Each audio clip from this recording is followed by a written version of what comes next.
إن الحمد لله نحمده ونستعينه ونستغفره ونعوذ بالله من شرور أنفسنا ومن سيئات أعمالنا من يهده الله فلا مضل له ومن يضلله فلا هادي له أشهد أن لا إله إلا الله وحده لا شريك له وأشهد أن محمدا عبده ورسوله يا أيها الذين آمنوا اتقوا الله حق تقاته ولا تموتن إلا وأنتم مسلمون يا أيها الناس اتقوا ربكم الذي خلقكم من نفس واحدة وخلق منها زوجها وبث منهما رجالا كثيرا ونساء واتقوا الله الذي تساءلون به والأرحام إن الله كان عليكم رقيبا يا أيها الذين آمنوا اتقوا الله وقولوا قولا سديدا يصلح لكم أعمالكم ويغفر لكم ذنوبكم ومن يطع الله ورسوله فقد فاز فوزا عظيما أما بعد فإن خير الحديث كتاب الله وخير الهدي هدي محمد صلى الله عليه وسلم وشر الأمور محدثاتها وكل محدثة بدعة وكل بدعة ضلالة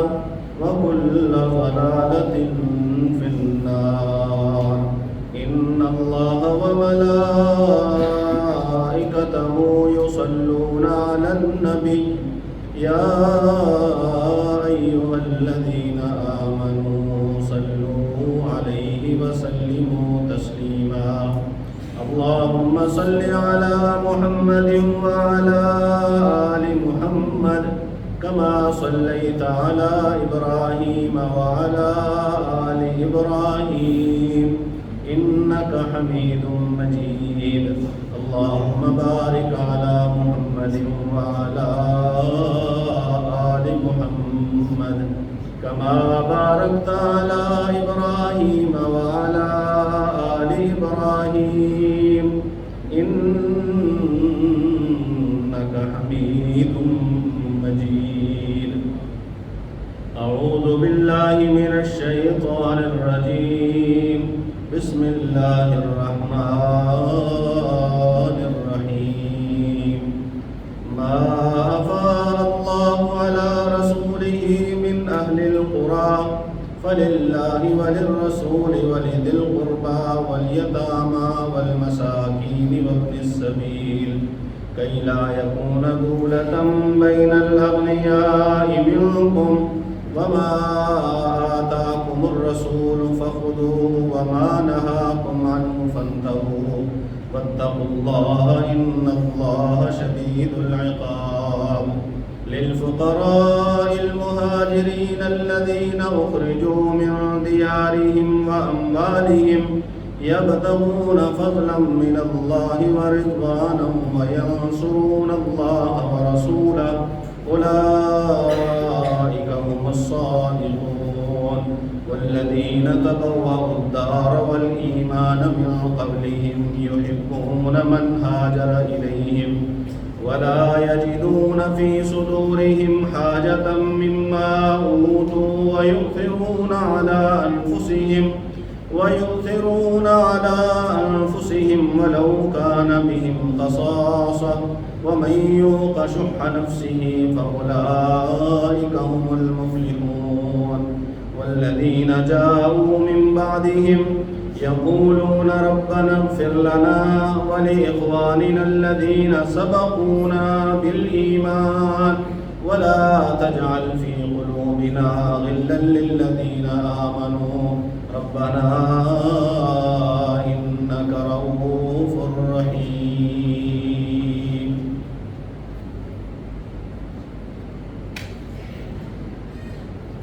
حج و عمرہ کے لیے سفر کرنے والا سفر تو حج کے لیے کرتا ہے، اور وہاں پہ اللہ کی عظیم الشان نشانیاں، شہر مکہ، بیت اللہ الحرام اور جو شاعر اسلام ہیں،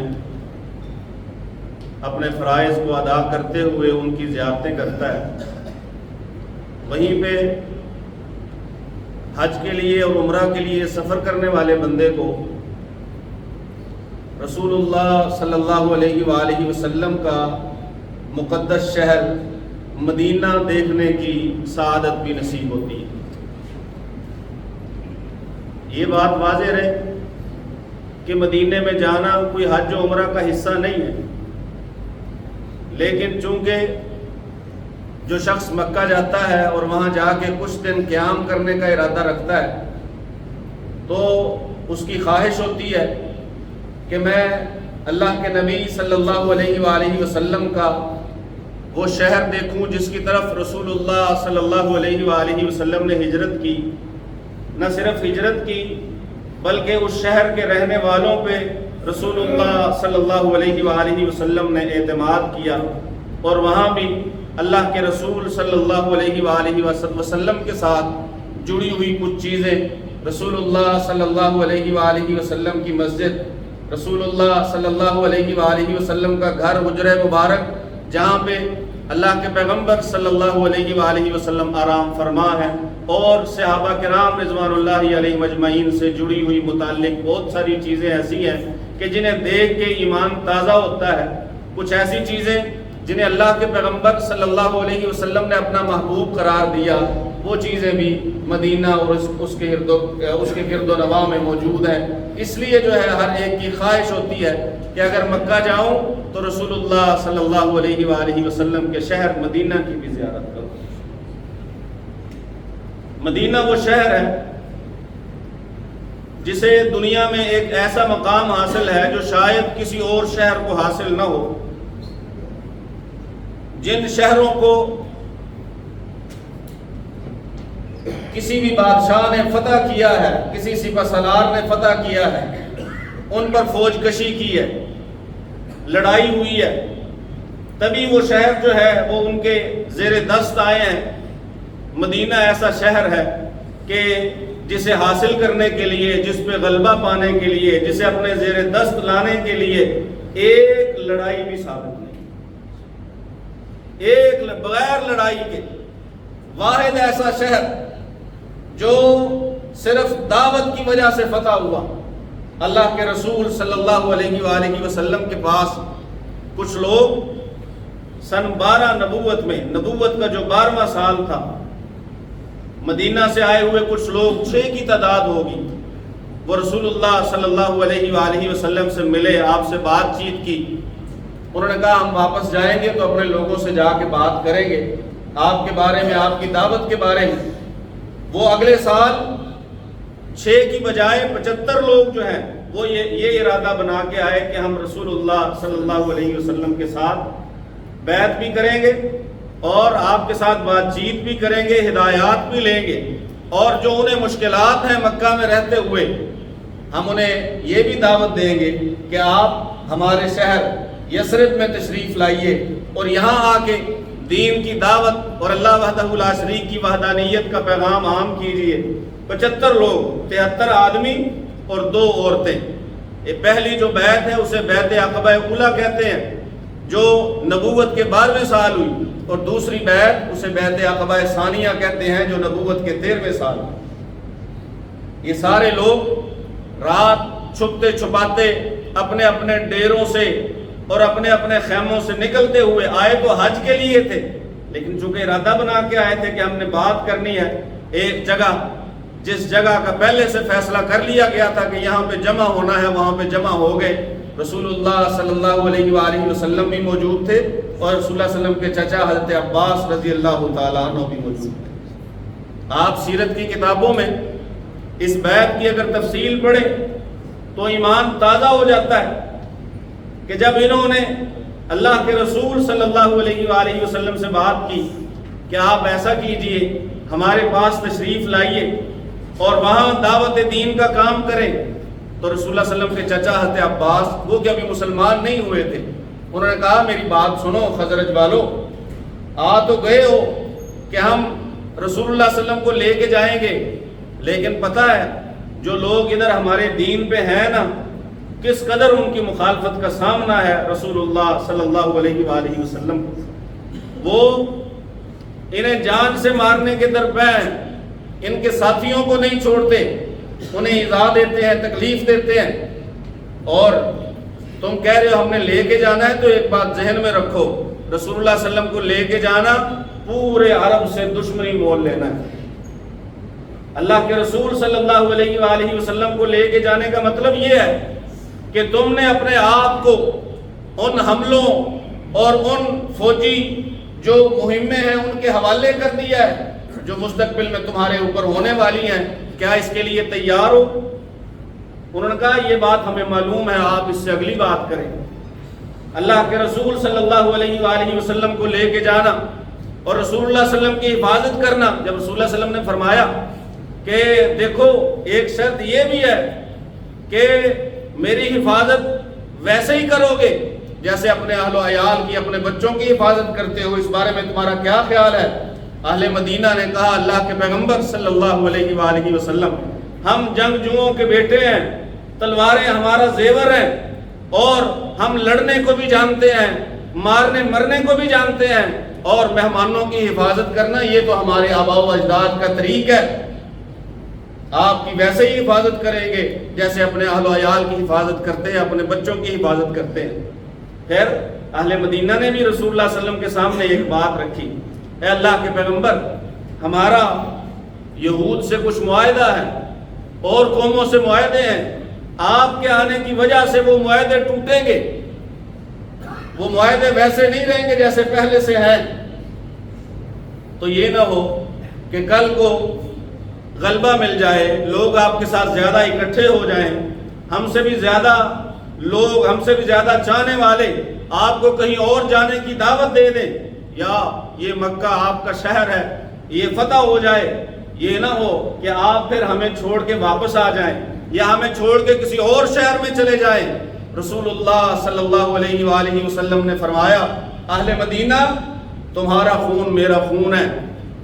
جن سے تمہارے معاہدے ہیں صلح ہے میری ان سے صلح ہے، اور جن سے تمہاری لڑائی ہے ان سے میری لڑائی ہے، جو تمہارا دوست وہ میرا دوست، جو تمہارا دشمن وہ میرا دشمن۔ اور رہی اگلی بات کہ غلبہ ہو جائے، ساری دنیا فتح ہو جائے، میں تمہارے شہر کو چھوڑ کے کہیں نہیں جاؤں گا۔ یہ وہ مدینہ ہے کہ جس کے لوگوں پہ رسول اللہ صلی اللہ علیہ وسلم نے اعتماد کیا، اعتبار کیا، اور ان لوگوں نے اللہ کے رسول صلی اللہ علیہ وآلہ وسلم کی حفاظت کی، نہ صرف بیعت کی حفاظت پر بلکہ حفاظت کی قسمیں کھائیں، پختہ یقین دلایا کہ ہمارے ہوتے ہوئے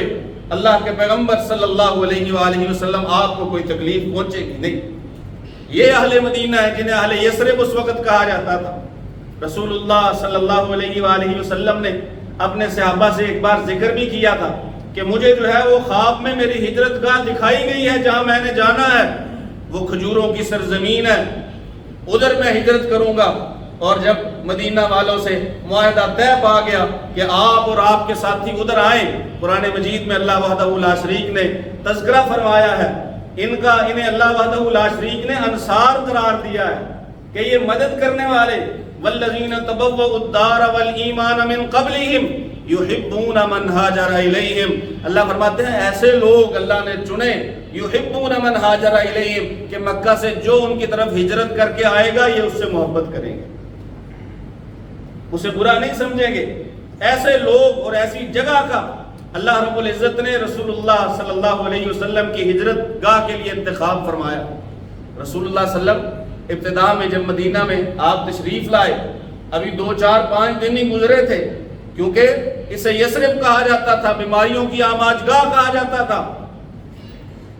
صحابہ بیمار ہوئے، حضرت بلال رضی اللہ تعالیٰ عنہ، حضرت ابوبکر صدیق رضی اللہ تعالیٰ عنہ بیمار ہوئے اور شکایت رسول اللہ صلی اللہ علیہ وسلم سے کی۔ اللہ کے پیغمبر صلی اللہ علیہ وسلم ادھر آئے ہیں، آب و ہوا موافق نہیں آئی، بیمار ہو گئے ہیں، اس قدر بیمار۔ حضرت ابوبکر صدیق رضی اللہ تعالیٰ عنہ اپنے اشعار میں کہتے ہیں کہ بندے کی حالت یہ ہو گئی ہے کہ بندہ جب صبح کو اٹھتا ہے تو موت اس کے اتنے نزدیک ہوتی ہے جتنے نزدیک اس کے جوتے کا تسمہ بھی نہیں ہوتا، اس قدر بیمار ہوئے۔ رسول اللہ صلی اللہ علیہ وآلہ وسلم نے پھر اس شہر مبارک و مقدس کے لیے دعا فرمائی۔ اللہ کے پیغمبر صلی اللہ علیہ وآلہ وسلم نے دعا فرمائی، یا اللہ، ایک تو مکہ سے ہجرت کرنے کی، مکہ چھوڑنے کی تکلیف اور دکھ، اور دوسرا یہاں کی آب و ہوا کا موافق نہ ہونا اور لوگوں کا بیمار ہونا، یہ تو دو ہی تکلیف ہے۔ پہلے رسول اللہ صلی اللہ علیہ وسلم نے فرمایا اللہم حبب الینا المدینہ کما حبب الینا مکہ،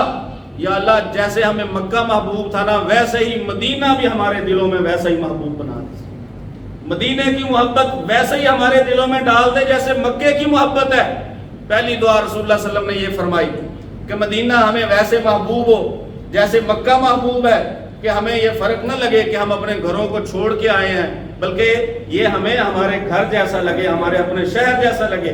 اور ساتھ ہی رسول اللہ صلی اللہ علیہ وسلم نے فرمایا یا اللہ اس کی جو بیماریاں ہیں بیماریوں سے اسے پاک کر دے اور اس کی بیماریوں کو جوفا کی طرف منتقل کر دے۔ وہ یہودیوں کے قریب کی ایک آبادی تھی، رسول اللہ صلی اللہ علیہ وسلم نے اس کا نام لیا کہ بیماریوں کو ادھر لے جا، مدینے سے باہر لے جا۔ اللہ کے پیغمبر صلی اللہ علیہ وسلم نے مدینہ محبوب ہونے کی دعا بھی فرمائی اور مدینے کو شفا کی جگہ، شفا کا مرکز ہونے کی دعا بھی رسول اللہ صلی اللہ علیہ وسلم نے فرمائی۔ یہ ہجرت گاہ مدینہ، ہجرت گاہ رسول ہے، جس کا نام بعد میں پھر مدینہ پڑا۔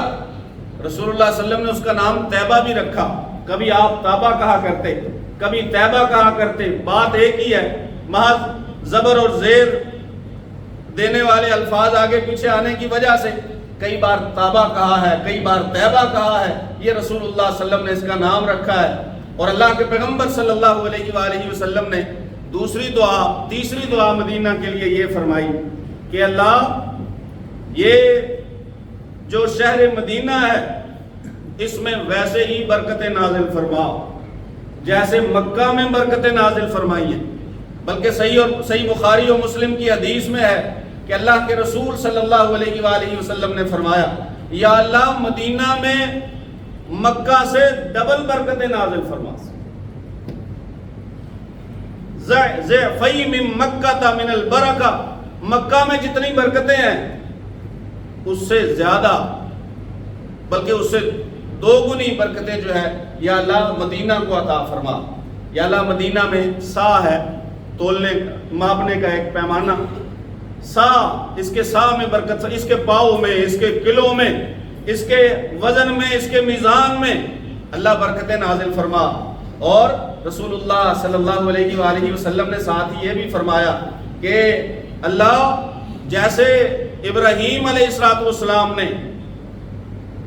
مکہ کے لیے دعا فرمائی تھی یا اللہ اس شہر کو امن والا بنا دے، یا اللہ میں مدینہ کے لیے دعا کرتا ہوں کہ اس شہر کو امن والا بنا دے۔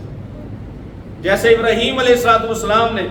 اس شہر کی حرمت کے لیے دعا کی تھی اور اس شہر کو اس کی دعا کی وجہ سے حرمت والا بنایا گیا، یا اللہ میں مدینہ کے لیے دعا کرتا ہوں کہ مدینہ کو حرمت والا بنا دے جیسے مکہ کو حرمت والا بنایا ہے۔ اور ساتھ ہی رسول اللہ صلی اللہ علیہ وسلم نے فرمایا ما بین عین الی ثور، یہ جو عیر پہاڑ ہے اور سور پہاڑ ہے، ایک سور پہاڑ مکہ میں ہے جہاں غار سور ہے، اور ایک سور پہاڑ مدینہ میں ہے، یہ جبل احد کی بیک سائڈ پہ ہے، چھوٹا پہاڑ ہے، اور ایک جبل عائر ہے جہاں سے مدینہ سے جاتے ہوئے مکہ میں احرام باندھتے ہیں، ذوالحلیفہ کا مقام، مسجد علی یا بیار علی کہا جاتا ہے جسے، یہ اس کے پاس ہے یہ پہاڑ اور وہ پہاڑ، ان دونوں کے درمیان جو ہے یا اللہ میں اس پورے علاقے کو حرم قرار دیتا ہوں جیسے مکہ حرم ہے نا، ما بین لابتیہ، رسول اللہ صلی اللہ علیہ وسلم کی ایک حدیث میں ہے کہ دو سنگلاخ پہاڑوں کے درمیان جو جگہ ہے یا اللہ میں اسے حرم قرار دیتا ہوں۔ اور رسول اللہ صلی اللہ علیہ وسلم نے پھر فرمایا جیسے مکہ کے حرم میں حکم یہ ہے کہ نہ تو وہاں پہ شکار بھگایا جائے، نہ شکار کیا جائے، نہ اس کا درخت کاٹا جائے، نہ اس کا گھاس اکھیڑا جائے، نہ وہاں پہ جنگ و جدل کیا جائے، یہ یا اللہ میں بھی مدینہ کو بھی ویسے ہی حرم قرار دیتا ہوں جیسے مکہ کو حرم قرار دیا گیا۔ رسول اللہ صلی اللہ علیہ وآلہ وسلم نے دعا بھی فرمائی اور احکامات بھی دیے کہ یہ بھی حرم ہے، اس کی بھی حدود ہے۔ 10 میل میں نے پڑھا ہے کہ 10 میل جو ہے یہ علاقہ بنتا ہے۔ اگر 10 میل کا جو گول چکر ہے، اس سارے ایریے کو رسول اللہ صلی اللہ علیہ وسلم نے حرم قرار دیا ہے جیسے مکہ حرم ہے۔ ہاں فرمایا اگر اونٹوں کے چارے کے لیے کچھ ٹہنیاں درختوں سے توڑنی ہو تو اس کی اجازت ہے، اس کی اجازت مکہ میں بھی ہے، لیکن ویسے ہی حرم یہ علاقہ جیسے مکہ حرم ہے، یہ شہر رسول ہے صلی اللہ علیہ وآلہ وسلم۔ اللہ کے پیغمبر صلی اللہ علیہ وآلہ وسلم تبوک سے واپس آئے، صحابی فرماتے ہیں جیسے ہی مدینہ نظر آیا رسول اللہ صلی اللہ علیہ وسلم نے اپنی سواری کو ایڑ لگائی، تیز کی، اور مدینہ کی محبت میں رسول اللہ صلی اللہ علیہ وسلم ایسے ہی فرماتے ہیں جیسے ہی مدینہ سامنے آیا کرتا اللہ کے پیغمبر صلی اللہ علیہ وسلم اپنی سواریوں کو تیز کر دیا کرتے تھے، تیز چلا کرتے تھے۔ ہاذہ طیبہ ہاذہ طابہ، رسول اللہ صلی اللہ علیہ وسلم فرمایا کرتے یہ پاکیزہ بستی ہے، یہ طیبہ ہے، یہ طابہ ہے، وہذا جبل یحبنا ونحبہ، اور یہ جو احد پہاڑ ہے نا یہ ہم سے محبت کرتا ہے، ہم اس احد پہاڑ سے محبت کرتے ہیں۔ اور پاکیزہ ایسے ہے نہ صرف یہ کہ ظاہری بیماریاں اس سے دور ہوتی ہیں، بلکہ رسول اللہ صلی اللہ علیہ وسلم نے فرمایا جس کے دل میں میل ہے، کچیل ہے، مدینہ میں بندہ جا کے اگر رہائش پذیر ہو جائے دل سے میل کچیل نکل جاتا ہے۔ جس کے دل میں میل کچیل ہو وہ مدینہ میں رہ سکتا نہیں، وہ نہیں۔ مدینہ رسول اللہ صلی اللہ علیہ وسلم مدینہ تو بھٹی ہے، جیسے سونے اور چاندی کے میل کچیل کو بھٹی میں ڈال کے صاف کیا جاتا ہے، مدینہ ایسے ہی ہے، یہ اندر کے میل کچیل کو، اندر کے کینے کو، تعصب کو، منافقت کو یہ نکال دیتی ہے، دور کر دیتی ہے۔ یہ ایسی بستی ہے مدینہ، اس لیے اسے طیبہ کہا گیا ہے، پاکیزہ، دلوں میں میل بھی باقی نہیں رہنے دیتی۔ یہ رسول اللہ صلی اللہ علیہ وآلہ وسلم نے فرمایا کہ قیامت کا جب قریب آئے گا، قیامت کا جب قریب آئے گا، دجال آیا ہوگا، وہ یہ اس شہر میں داخل نہیں ہو سکے گا۔ اللہ نے اس شہر کے دروازوں پہ فرشتوں کو تعینات کیا ہوگا کہ دجال کو مدینہ میں داخل نہیں ہونے دینا۔ اب وہ تو مدینہ میں نہیں آ سکے گا، کچھ لوگ ہوں گے جن کے دلوں میں کچھ میل کچیل ہوگا۔ اللہ کے پیغمبر نے فرمایا مدینہ کو 3 بار جو ہے وہ زلزلے سے ہلایا جائے گا، جن کا ایمان کمزور ہوگا وہ مدینے سے باہر نکل جائیں گے، دجال کے فتنے کا شکار ہوں گے۔ مدینہ کے اندر رہنے والے دجال سے بھی محفوظ، طاعون کی بیماری سے بھی محفوظ، بڑی وبا، رسول اللہ صلی اللہ علیہ وسلم نے فرمایا کہ یہ وباؤں سے، بڑی وباؤں سے جو اجتماعی طور پہ لوگوں کی جانیں لے جاتی ہیں، ان وباؤں سے محفوظ شہر ہے مدینہ، کیونکہ یہ مدینہ رسول ہے۔ رسول اللہ صلی اللہ علیہ وسلم نے فرمایا پہلے لوگ یثرب کہا کرتے تھے کہ یہ بیماریوں کی آماج گاہ ہے، منع کر دیا، اب اس شہر کو یثرب نہیں کہنا۔ اس میں تو اللہ بڑی سے بڑی وبا کو، بیماری کو داخل بھی نہیں ہونے دے گا۔ انفرادی طور پہ بیمار ہو جانا الگ بات ہے، اجتماعی جو وبا آئے گی رسول اللہ صلی اللہ علیہ وسلم نے فرمایا اللہ اسے محفوظ رکھے گا۔ اس شہر میں میلے دل والا منافق آدمی نہیں رہ سکتا، وہ باہر نکل جائے گا۔ اللہ کے پیغمبر صلی اللہ علیہ وسلم نے فرمایا ایک دور آئے گا تم دیکھو گے، صحابہ کو فرمایا کہ لوگ اپنے رشتہ داروں کو بلائیں گے کہ آ جاؤ فلان جگہ پہ آ جاؤ، بڑا کاروبار ہے، بڑا مال ہے، بڑی خیر ہے، وہاں پہ آ جاؤ۔ اپنے بھتیجوں کو لوگ بلائیں گے، اپنے بھائیوں کو لوگ بلائیں گے، اپنے رشتہ داروں کو بلائیں گے کہ ہم وہاں پہ گئے ہیں، بہت کاروبار ہے، آ جاؤ۔ رسول اللہ صلی اللہ علیہ وسلم نے فرمایا وَالْمَدِينَةُ خَيْرٌ لَهُمْ لَوْ كَانُوا يَعْلَمُونَ، لیکن اگر انہیں پتا ہونا کہ مدینہ میں کیا کیا برکتیں ہیں تو مدینہ ان کے لیے بہتر ہے،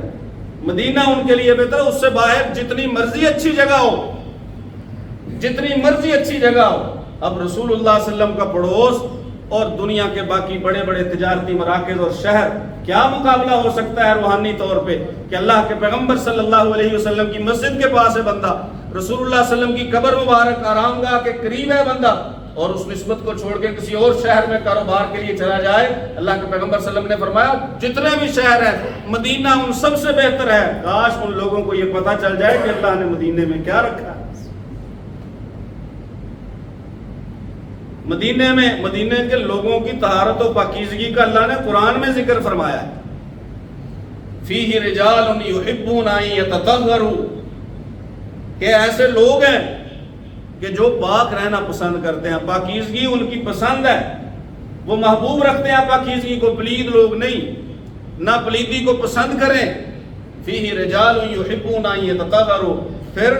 اس شہر میں رسول اللہ صلی اللہ علیہ وآلہ وسلم کی مسجد بھی ہے، جس مسجد کی پہلی فضیلت تو یہ ہے کہ رسول اللہ صلی اللہ علیہ وسلم نے فرمایا اگر کسی اور مسجد میں نماز پڑھی جائے اس نماز کے 1000 گنا ثواب جو ہے نا وہ مسجد نبوی میں ملتا ہے، 1000 گنا ثواب ملتا ہے۔ وہ مجھے کسی نے فون کیا، کہنے لگا ہم تو فضیلت سن کے آئے ہوئے تھے، ہمیں پاکستان میں حج کی ٹریننگ کرائی گئی ہے، فضیلت ہم نے یہ سنی تھی کہ مدینہ میں مسجد نبوی میں 50,000 نمازوں کا ثواب ہے۔ ادھر آئے ہیں بورڈ لگا ہوا ہے کہ اس مسجد میں ایک نماز پڑھنا وہ باقی مسجدوں سے 1000 گنا افضل ہے، 1000 نمازوں کا ثواب ملتا ہے۔ آپ یہ بتائیے کہ جو پاکستان میں سن کے آئے ہیں وہ صحیح ہے یا جو یہاں پہ آ کے پڑھا ہے وہ درست ہے؟ کہ ہمیں تو نقصان نظر آ رہا ہے، سوچ کے آئے تھے 50,000 اور یہاں آ کے لکھا ہوا ہے 1000 نمازوں کا ثواب ملتا ہے۔ درست بات یہی ہے کہ 1000 نمازوں کا ثواب ہے۔ جو 50,000 نمازوں والی روایات ہیں وہ یا تو ضعیف ہیں، قابل حجت نہیں ہیں کہ ان سے احتجاج کیا جا سکے، ان سے حجت پکڑی جا سکے، ان کو دلیل بنایا جا سکے یا فضیلت کے طور پہ ان کو لیا جا سکے، اس قابل نہیں ہے۔ مکہ میں نماز پڑھنے کا 1,00,000 نمازوں کا ثواب ہے اور مدینہ میں نماز پڑھنے کا باقی مسجدوں کے مقابلے میں وہ 1000 نمازوں کا ثواب ہے۔ مسجد اقصیٰ میں نماز پڑھنے کا باقی مسجدوں کے مقابلے میں 500 نماز کا ثواب ہے، 1000 نماز کا ثواب۔ پھر رسول اللہ صلی اللہ علیہ وآلہ وسلم نے فرمایا، اور یہ فضیلت بھی اس شہر کی ایسی ہے جو دنیا میں اور کسی شہر کو حاصل نہیں ہے، ما بین بیتی و منبری روضۃ من ریاض الجنہ، کہ میرے گھر اور میرے منبر کے درمیان جو جگہ ہے یہ جنت کے باغیچوں میں سے ایک باغیچہ ہے، یہ باغ ہے جنت کا۔ دنیا میں کسی اور جگہ کو یہ فضیلت حاصل نہیں ہے کہ اسے جنت کا باغیچہ کہا گیا ہو۔ رسول اللہ صلی اللہ علیہ وسلم نے فرمایا یہ جو میرے گھر، وہ جہاں پہ رسول اللہ صلی اللہ علیہ وآلہ وسلم کی آج کل قبر مبارک ہے، وہ رسول اللہ صلی اللہ علیہ وسلم کا حجرہ ہی ہے۔ اور آپ دیکھیے کہ اللہ کے رسول صلی اللہ علیہ وآلہ وسلم کے لیے اللہ نے کس جگہ کا انتخاب فرمایا کہ آپ دفن ہو، وہ بھی مسجد، پہلے تو مسجد نبوی کی پچھلی سائڈ تھی وہ، لیکن چونکہ توسیع ہوتی گئی تو اب تقریباً مسجد نبوی کے بیچ میں آ چکی ہے وہ جگہ۔